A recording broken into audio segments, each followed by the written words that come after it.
আপনি দত্ত সাহেব নাকি? আমি দত্ত সাহেব। আপনি কে? কোথা থেকে আসছেন? আমি তো আসছিলাম প্রতিবন্ধী অফিস থেকে তদন্ত করতে। ওই যে আপনি প্রতিবন্ধী জন্য আবেদন করেছিলেন না?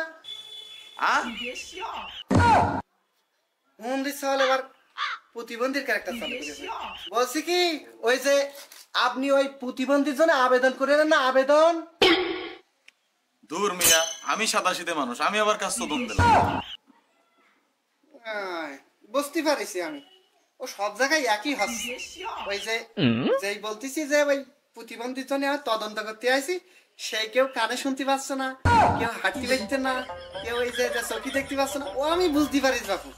তা যাই হোক, আমার বোঝা হয়ে গেছে। ভিতরে আইডি কার্ডটা নিয়ে আসেন, আইডি কার্ডটা। চা তো আমি প্রথমে নিয়ে আসতাম বাবু, ঘরে গ্যাস পুড়ে গেছে, এই জন্য আর চা নিয়ে আসি। ওরে বাপু রে, ও নাটক আমি বুঝেছি। আমি অনেকদিন এই কাজ করতেছি বাপু। তুমি ভাই আইডি কার্ডটা নিয়ে এসো, না আমি গেলাম। ওরে বাবু দাঁড়াও দাঁড়াও, আমি আইডি কার্ড নিয়ে আসছি, দাঁড়াও তুমি বসো। বসো বসো। থাক থাক, সমস্যা নেই, আইডি কার্ড নিয়ে আসে না।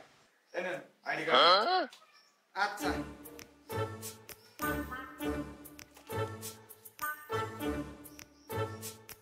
ধরেন ধরেন। ওই বাপু 2 বছরের মধ্যেই তোমার ওই প্রতিবন্ধী কার্ড চলে আসবে না, বুঝছা? না বাবু, আমি কালকে যাইতে পারবো না, কালকে আমার ভৈরব যাই কি হবে।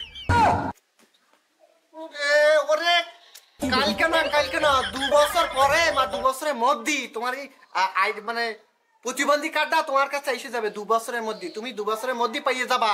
ঠিক আছে, আমি 2 দিন পরে যাই নিয়ে আসবো। ওরে আল্লাহ রে, আমি এই প্রতিবন্ধী কাজ করতে এসে আমি নিজেই প্রতিবন্ধী হইতেছি। কবে যে আমার কার্ড করছে আমার তার ঠিক নেই।